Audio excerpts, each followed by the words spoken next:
Our next topic is, I would say, quite controversial. I don't think that anybody could have a clear answer on euthanasia. The word euthanasia, euthanasia itself, comes from the Greek word "eth," which means good, and thanatos, which means death. So basically, it means having a good death. There are four main types of euthanasia: active, passive, indirect, and physician-assisted suicide. Where do we stand on euthanasia in Cyprus? I would like to call on stage Professor Pierre Mallia, Chairman of the Bioethics Research Program, Medical School, University of Malta. Alexandra Attalides, Member of the House of Representatives. The discussion will be moderated by Constantinos Phellas, Senior Vice Rector, the University of Nicosia. Good afternoon. Good afternoon. Gentlemen and lady. Thank you. Okay.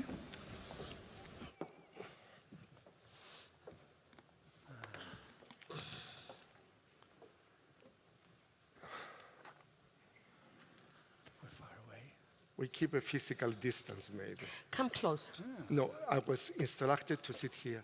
Okay. By the organizers. Okay. You are the chief. Yes. So we start. We I could think. start. Yes. We could start. Okay, we can start. Φίλες και φίλοι, η πρόσφατη αναγέννηση του ζητήματος της ευθανασίας στην Κύπρο μας αναγκάζει να ασχοληθούμε με την πραγματικότητα του θανάτου. Δημογραφικοί, πολιτισμικοί, κοινωνικοί και οικονομικοί παράγοντες υπησέρχονται στην προσπάθεια κατανόησης της μεγαλύτερης αλήθειας μας, της αντιμετώπισης του μεγαλύτερου φόβου της ζωής, που πλανάται σε κάθε υφή της ύπαρξης του ανθρώπου, ακόμα και στον 21ο αιώνα, με τα θαυμαστά επιστημονικά και τεχνολογικά επιτεύγματα. Μήπως αυτή η θεαματική ανάπτυξη των επιστημών της τεχνολογίας επιφέρουν θεμελιώδεις αλλαγές στις τάσεις της σύγχρονης κοινωνίας και των επιστημόνων της υγείας απέναντι στους ασθενείς με επικείμενο θάνατο? Έχουμε μήπως αποδομήσει το ταμπού του θανάτου? Η υπευθύς πραγματικότητα της κοινωνίας σήμερα χρωματίζεται έντονα, ίσως εντονότερα από μια άρνηση της λήψης, του πόνου και της οδύνης που χαρακτηρίζει την περιραίουσα περίσταση του θανάτου. Οι κοινωνίες σήμερα δίνουν προτεραιότητα στην αποφυγή του θανάτου παρά στη μείωση της περιττής ταλαιπωρίας στο τελικό στάδιο της ζωής, με συνέπεια πάρα πολλοί άνθρωποι να πεθαίνουν σε όλο τον κόσμο με ένα άσχημο τρόπο. Με βάση τα προαναφερθέντα, ο θάνατος σήμερα, φίλες και φίλοι, μπορεί να θεωρηθεί και ως αποτυχία. Υφίστανται δε και άλλοι παράγοντες που συμβάλλουν στην έλλειψη ετοιμότητας των ανθρώπων να συζητήσουν νυφάλια το θέμα του τέλους της ζωής. Η αποδοχή της πραγματικότητας του θανάτου είναι πανανθρώπινος αγώνας. Μπορεί ο αιώνας μας να δημιουργεί την ψευδαίσθηση της δυνατότητας επέκτασης της διάρκειας της ζωής. Παρ' όλα αυτά, η τεχνολογία δεν συνδράμει στην αντιμετώπιση του φόβου του θανάτου. Τους τελευταίους 10 μήνες βρίσκεται σε εξέλιξη ο κοινωνικός διάλογος για το θέμα της ευθανασίας, ο οποίος έχει οδηγήσει στη διαπίστωση ότι η νομοθέτηση των σχετικών πράξεων είναι επιβεβλημένη. Είναι λοιπόν με ιδιαίτερη χαρά και με μεγάλη τιμή που καλωσορίζω στο σημερινό πάνελ την βουλεύτρια Αλεξάνδρα Attalides και τον καθηγητή δόκτορα καθηγητή Pierre Mallia από το Πανεπιστήμιο της Μάλτας. From the University of Malta to this panel, and I would like to start with our dear Alexandra. Could you say in a couple minutes, could you outline the circumstances that reach to the state that we are talking about, the decriminalization of euthanasia in Cyprus right now? For me, the case of the death of a lady from the UK And the arrest of her husband was the ground on which I decided to get involved in this issue. This lady was suffering from a terminal illness. Her daughter called me crying from the UK, telling me that her father adored her mother and that her mother was suffering a lot and she was begging him to help her die in peace. So this issue has led me to get involved in this issue, and I believe personally in euthanasia because I believe that the quality of life and the entire life is also determined by death and the way we die. And for me, euthanasia is connected with different issues. It's a philosophical issue, a sociological issue, a political, a legal issue. Nevertheless, there is no legislative framework in Cyprus. So following this incident, this so-called suicide, this person is accused for murder right now. I made an application at the Committee of European Rights. And as you know, dear Mr. Phellas, the National Committee of BIoethics in Cyprus conducted a research on this topic, and I'm very happy that we started a dialogue. This is a very a very controversial issue. And the positions of each person are based on their values. Some religious people believe that their life belongs to God, and I'm talking about God in general, I'm not talking about Catholic or Orthodox beliefs or other gods, so that God will decide about the way they will live this world. And there are many people right now, and what I'm saying is based on statistics I've read from all over Europe and the world. So a big percentage of the world population, I'm sorry, I have a flu, so many people believe in euthanasia. And this is why I believe that we should talk about this, we should open this dialogue, we should be open about it. France has a dialogue, it has already started there. In order to reach to a legislative framework. Some countries of the European Union approve assisted euthanasia and passive euthanasia, and I think Cyprus should also take a stance in this issue. In Malta, and what are your thoughts on the Cyprus' current attempt to legalize euthanasia? Yes. Well, thank you very much. Thanks for inviting me here. Well, yes, the debate on euthanasia has been sort of gaining momentum. Just before the elections that we had last February, we had a number of television shows and conferences. Are you okay? Yeah, she's okay. All right. After the elections, things have sort of calmed down, but I am sure that they will start again. So before the elections,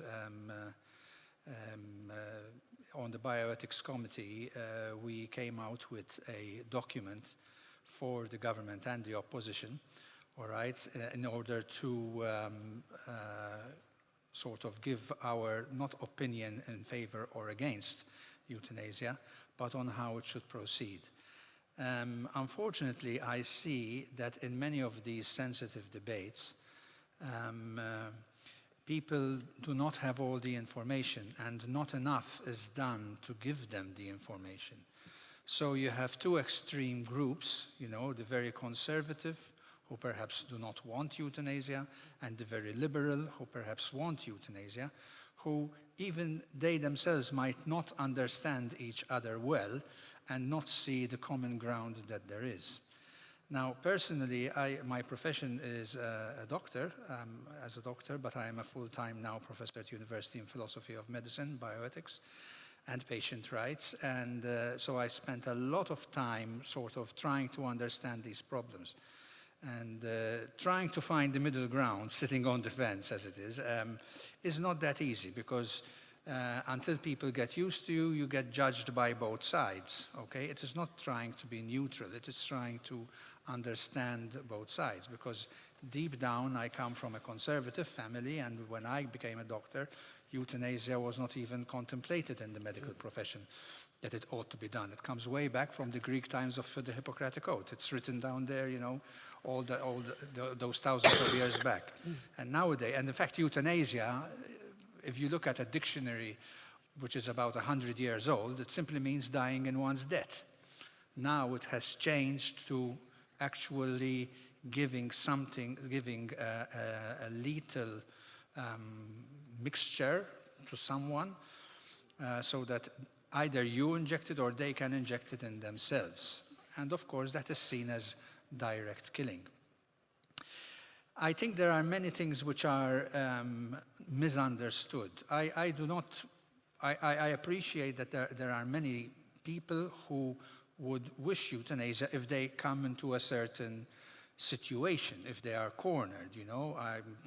Things that come to mind are certain cancers, certain like motor neuron disease, where you have to be put on a respirator, or someone who is paralyzed from the neck down, or perhaps someone who is a persistent vegetative state. But when you look at, I was looking at Greece, and in fact there was a study in 2013 where the situation has really changed. Most people were against, and now in 2022 many people are in favor. But there is one person, human rights, the chair of the Human Rights Committee, I don't know if I pronounced the name well, it's Charalambides. Charalambides. Okay. I won't say that translated in Maltese, because, you know, translations can mean very different things. And she said, euthanasia should not be looked upon as a choice between life and death, but a choice between painful, tortuous death and death with dignity. Yes, and those are exactly the reasons against euthanasia, in actual fact. I would not choose those, because if those are the reasons, that means I'm not saying Cyprus, but also Malta, because this is the reasons that many people give when we go out, when we did surveys. Why do you want euthanasia? Well, I don't want a painful death, all right? I don't want to prolong death. I don't want, you know, I want a good death. So everyone wants a good death. But that is a failure of the medical system. And perhaps we will have time to explain. And that is what palliative care is all about. That is what advanced care planning is all about. And I can say, look, I have a right to refuse treatment. That is my right. I don't want to be put on a respirator for the rest of my life for 3 years. Just allow me to die, keep me comfortable, give me palliative sedation, and allow me to die. So there are issues where euthanasia might be contemplated, but in other issues, like a painful death, you know, too much suffering, well, those are issues which can be treated even in the present time. Perhaps there needs to be clarification of the law.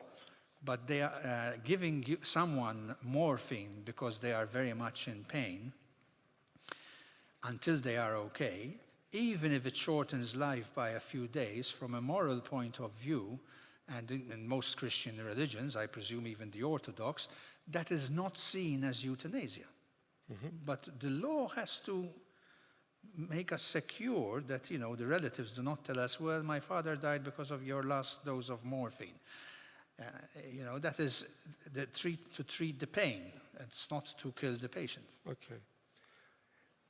We often talk about a good death, but I believe, and I want to hear your opinion, my dear Alexandra, it should be called right death. What is right for the individual, and it's not a matter of a good death. What is right for the patient, what is right for the individual to be allowed to die with dignity. And at the end of the day, in a liberal democracy, we don't try and dictate how people should live. So why does society should try to dictate how people should die? Alexandra? Νομίζω ότι Πρώτα απ' όλα πρέπει να κάνουμε το ερώτημα γιατί κάποιος να θέλει να πεθάνει. Κανονικά θεωρώ ότι ένας άνθρωπος δεν θέλει να πεθάνει. Έχουμε όλοι το αίσθημα της ζωής. Για να φτάσει ένας άνθρωπος να θέλει να πεθάνει, σημαίνει ότι η ζωή δεν έχει νόημα για αυτόν πλέον. Και δεν έχει νόημα η ζωή για διάφορους λόγους. Πρώτα, είναι το ζήτημα του πόνου. Ένας άνθρωπος που έχει μια ανιάτινη αρρώστια και υποφέρει πάρα πολύ, νομίζω ότι είναι αδιανόητο για την υπόλοιπη κοινωνία να του λέει ότι ναι, πρέπει να μείνεις εκεί να υποφέρεις. Ο καθηγητής απ' εδώ έχει πολύ δίκιο που λέει ότι η ιατρική, η παρηγορητική μπορεί να βοηθήσει, αλλά χωρίς να έχουμε φτάσει στο σημείο που όλοι ανεξαιρέτως οι άνθρωποι να έχουν παρηγορητική ιατρική, που σημαίνει να διαβιώνεις στο τέλος της ζωής σου χωρίς πόνο, θεωρώ αδιανόητο να επιβάλλουμε στους άλλους αν θέλουν να μην συνεχίσουν να ζουν στον πόνο. Το ένα είναι τούτο.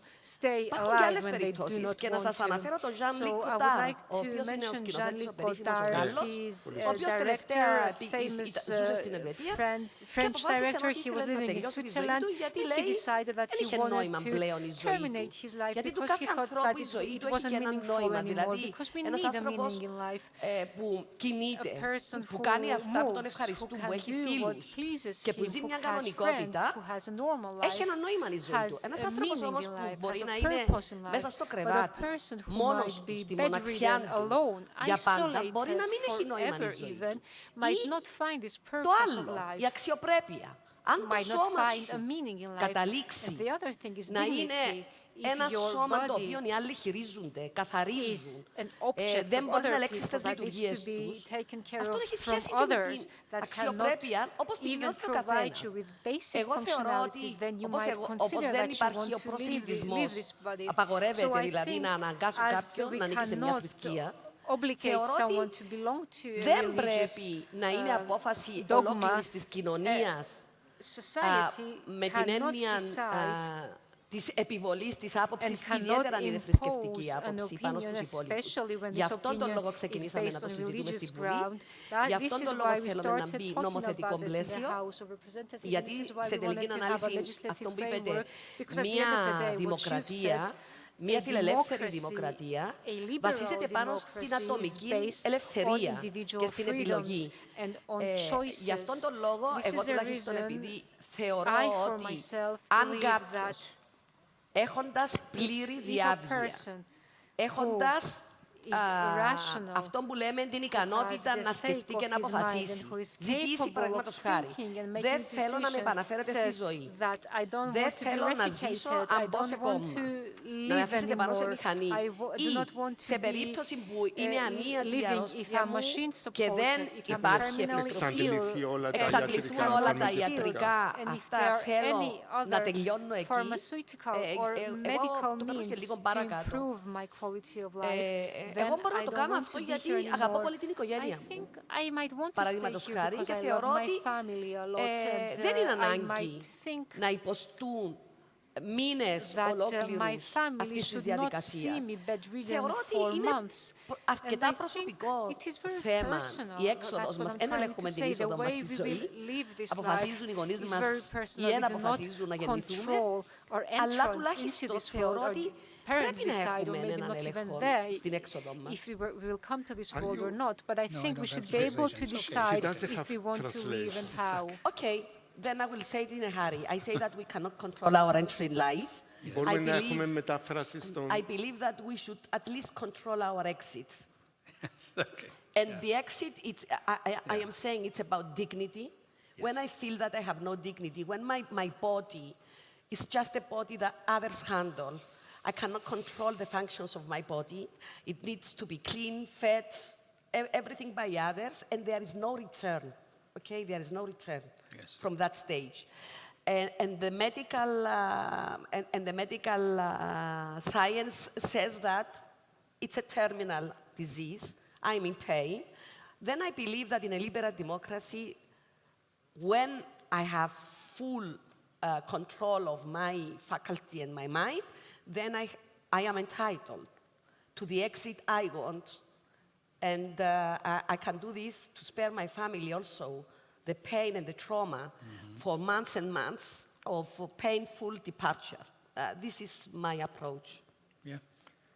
A couple of points. It's been argued that those who may ask for euthanasia are suffering from depression or some kind of mental illness. Is administrating, is promoting, is legalizing euthanasia the solution that our society proposes to loneliness and mental illness? I'm just presenting a counter-argument from those people who are against euthanasia. Yes, well, like I said, I'm trying to understand both sides of the argument. I can understand that there are some cases where a person might not wish to continue living in that state because it is irreversible. They are bedridden, they need to be cleaned and fed and whatever. Perhaps they may have no family and they are lonely. So under those circumstances, one can, not on a moral point of view, but perhaps even on a legal point of view, provide a right for that. However, to see the other side of the argument, then there are two things. One, which I already talked about. We need to see, for example, you mentioned, you're in pain. Pain ought not to be a reason for euthanasia because we can control pain. Now, pain and the pain relief, morphine can bring about death. That is an outcome. It is not the intended, but at least they die. Now, we are all going to die. Whether we can control our death or not is debatable. But we are all going to die. And to a certain extent, we all fear death. We all want to go to heaven if we believe in heaven, but we don't want to die, as we say. So sometimes people say, well, the nicest thing is that you die in your sleep, or that you're walking, then you faint and you die, okay? But what if I live till I'm 90 and, I really depend on other people, I'm not enjoying my life? Or what about someone who has dementia? It's okay. Someone who has dementia, as you mentioned, someone who is mentally ill. Now, it's interesting that, when we spoke on television in Malta, and we had people who were in favor or against it, many said, well, that there are certain conditions where you should have euthanasia.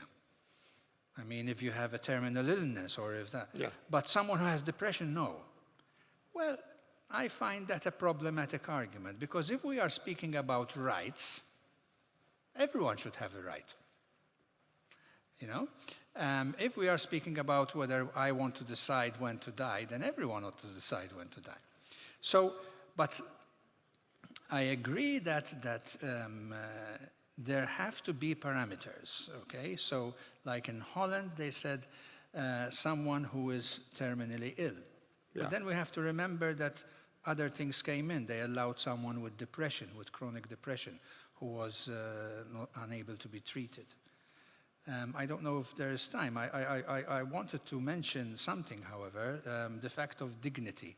Well, I think, yes, dying in dignity is good. We all would want someone to die in dignity, and no one wants to see anyone suffer. And this can be seen in extreme situations, like even in war. So as not to allow someone to suffer who is dying, they give them a very strong injection of morphine so that they die immediately. But those are the extreme circumstances. I think the dignity of the person is found on a different level. It's found on a more sort of humane, spiritual level, if you want. So now, not everyone finds that. For some people, this is valid. For some people, it sounds naive. It sounds stupid. But what I can say is that I've seen relatives, with dementia, for example, and you see them, for the last 6 months of their lives. I think we spoke this morning, not really well taken care of, not with dignity, and you feel sorry for them. Yeah. But really, we don't know what's going on in their minds. And when my aunt was in a different ward, she was quite happy. When she saw our faces, she was happy. Now, in a separate ward, when she saw our faces, you can tell that there are feelings there. But the mind is like a black hole. I think it's the care that we provide to these people that determines how they are actually feeling. Now, of course, I don't want to be with dementia, but I don't know how it will be. Yeah. You might wish to put on your Yes, transcript. yes, I will. I know, πρέπει να σε αποδεσμεύσουμε πολύ σύντομα, πρέπει να πάει στη Βουλή. Από ό,τι αντιλαμβάνομαι, στο δικό μας το νομοσχέδιο που τώρα ετοιμάζεται, υπάρχουν ασφαλιστικές δικλείδες, πολύ αυστηρές, ώστε να αυξήσει, πιστεύω, όσο πιο αυστηρές είναι αυτές οι ασφαλιστικές δικλείδες, τόσο υψηλή θα είναι η αποδοχή του κόσμου γύρω από αυτό το θέμα. Καταρχάς, εγώ πιστεύω ότι πρέπει να ξεκινήσει δημόσιος διάλογος. Εγώ δεν πιστεύω ότι αυτά τα πράγματα λύνονται από 56 βουλευτές που θα ψηφίσουν κάτι. Εμείς καταρχάς δεν είμαστε ειδικοί. Οι ειδικοί είσαστε οι επιστήμονες, είναι οι φιλόσοφοι, είναι όλοι οι άνθρωποι. Εμείς απλώς πιστεύω ότι πρέπει να ακούσουμε τι λένε ο επιστημονικός κόσμος, τις απόψεις των πολιτών και ανάλογα θα τοποθετηθούμε στο νομοσχέδιο το οποίο γίνεται, το οποίο σαφώς καθορίζει ότι η ευθανασία, παθητική ευθανασία, παραδείγματος χάρη, η υποβοηθούμενη ευθανασία δεν θα γίνεται, γιατί η άλλη ευθανασία γίνεται.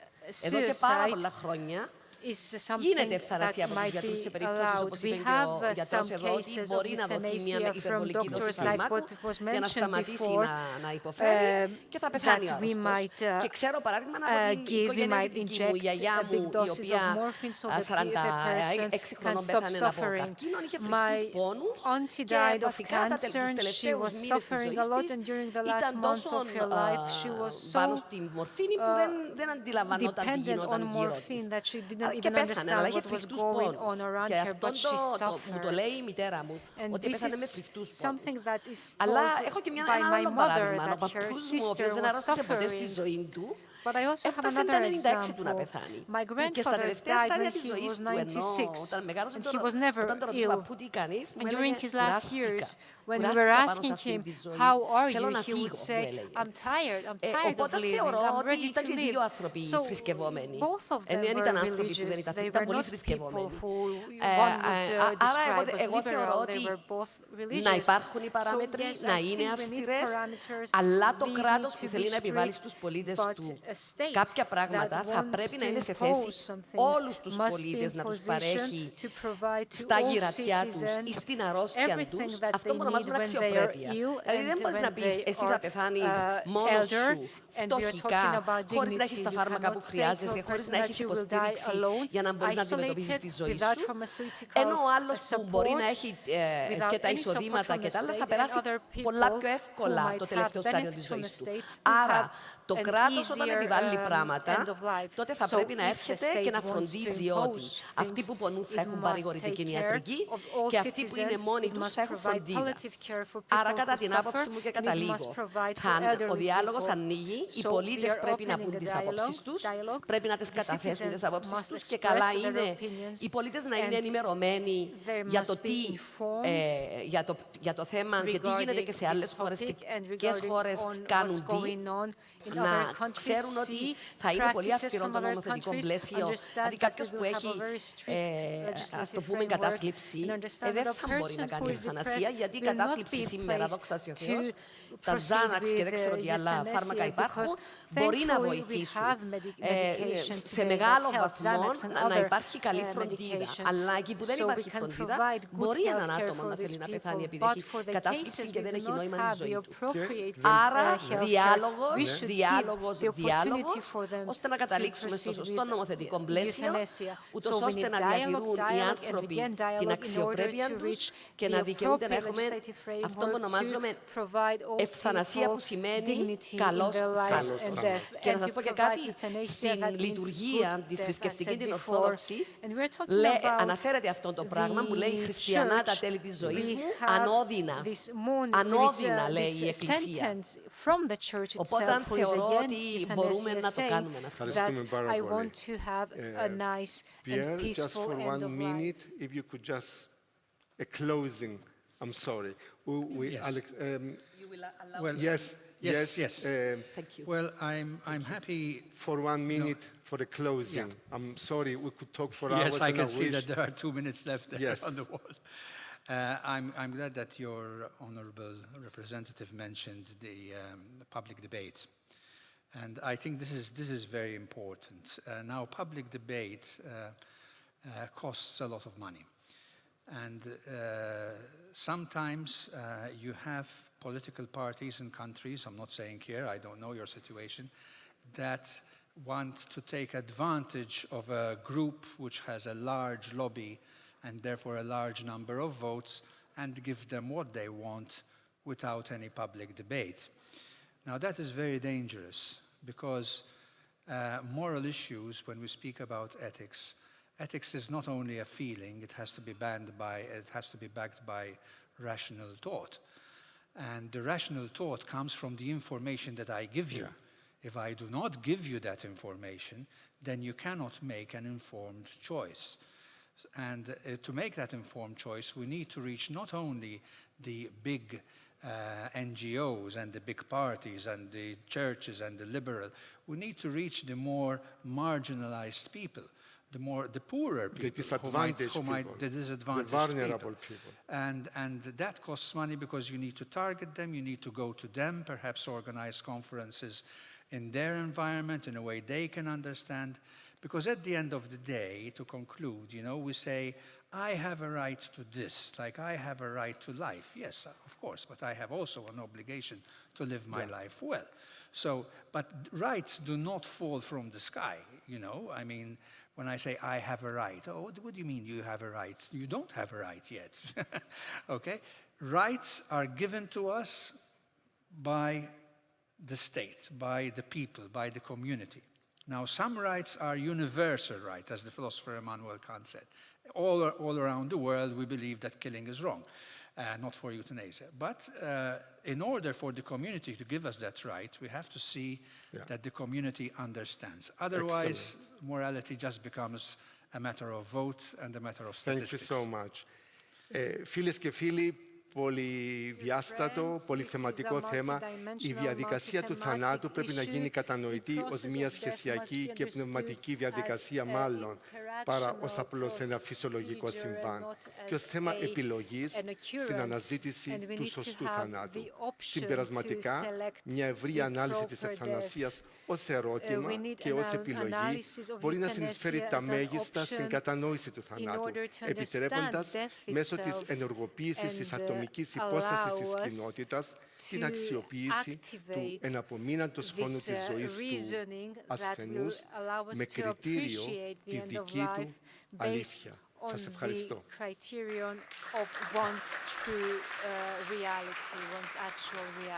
We wish we had more. Thank you so much for such an interesting talk. We could talk for hours. I know. I was discussing it backstage whilst I was listening We to need a whole we all day. agree that But it's the beginning of a public debate, and that's the important thing. death should also be a beautiful thing like birth is. People come into Indeed. this world and we go out of this world. It's the cycle of life. Absolutely. Thank you so much. You are doing a great job. Thank you. Thank you.